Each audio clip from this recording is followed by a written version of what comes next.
Sunčica Maksimović, Sunčice. Znamo šta je do vozača i šta je do pešaka. Šta je ono što treba da urade nadležni?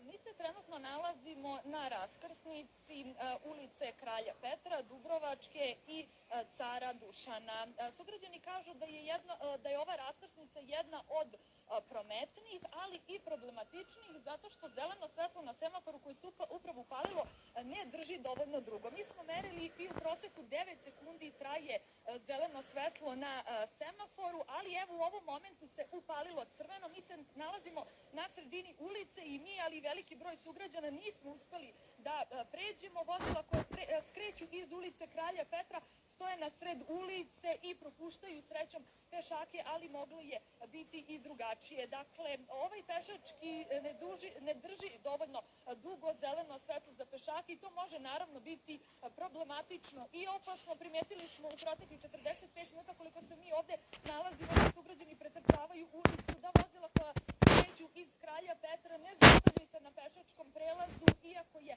zeleno svetlo za pešake. Ono što su nam nadležni rekli jeste da kada se upali zeleno svetlo za pešake, oni su dužni i moraju da pređu ulicu, nisu u prekršaju, čak i ako se svetlo promeni i postane crveno, ne moraju da trče, ali bi svakako trebalo brže da pređu preko ulice. Zbog crne statistike koja pokazuje da se svakoga dana u Beogradu povredi bar 3 pešaka u saobraćajnim udesima, a da svake nedelje pogine bar jedan pešak u Beogradu, pokrenuta je i kampanja Zaštitimo pešake koju organizuje Sekretarijat za saobraćaj grada Beograda. Mi ćemo se sada vratiti i nazad da vidimo da li ćemo možda biti brži ovaj put.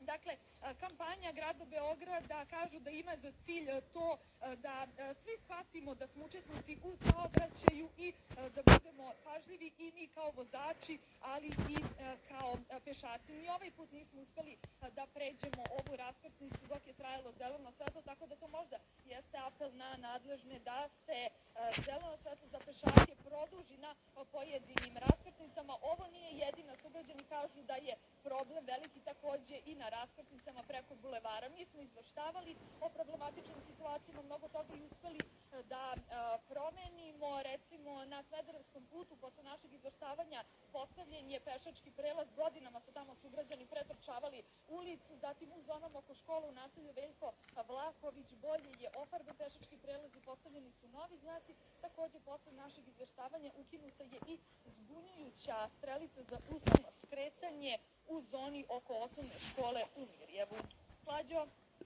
Hvala ti, Sunčice. Dakle, još jednom skrećemo pažnju nadležnima. Videli ste, ovo jeste samo jedan od semafora, treba produžiti zeleno svetlo za pešake. Evo šta gledate još u današnjoj hronici.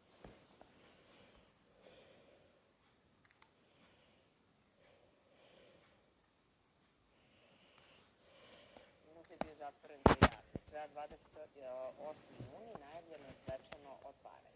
Trenutno se snima i spot kojim će naš obnovljeni Narodni muzej biti predstavljen u svetu. Sunčica je tamo. Sunčica, o kakvom je spotu reč? Radna atmosfera ovog popodneva u Narodnom muzeju u Beogradu. U ovom trenutku, tačnije od jutros, snima se promotivni spot koji, kao što smo rekli, predstavljaće Narodni muzej u svetu, ali bit će i prikazan, ekskluzivno će biti prikazan na otvaranju Narodnog muzeja 28. juna. Glavni protagonista ovog spota je proslavljena baletska zvezda Sergej Polunin, koji je naveo da mu je velika čast i zadovoljstvo što je ponovo u Beogradu. Da podsjetimo, on ima srpsko državljanstvo i naveo je da će ovaj spot na najbolji mogući način predstaviti Narodni muzej. Kada bude otvoren 28. juna imaće stalnu postavku na čak 5000 metara kvadratnih. Postavka će obuhvatiti široko razdoblje od paleolitskog doba pa sve do 20. veka. Dakle, u Narodnom muzeju u ovom trenutku su kulise spota, snimanje je u toku i 28. juna on će biti ekskluzivno prikazan na otvaranju posle čak 15 godina koliko Narodni muzej nije radio. Slađo? Hvala ti, Sunčice, na uključenju.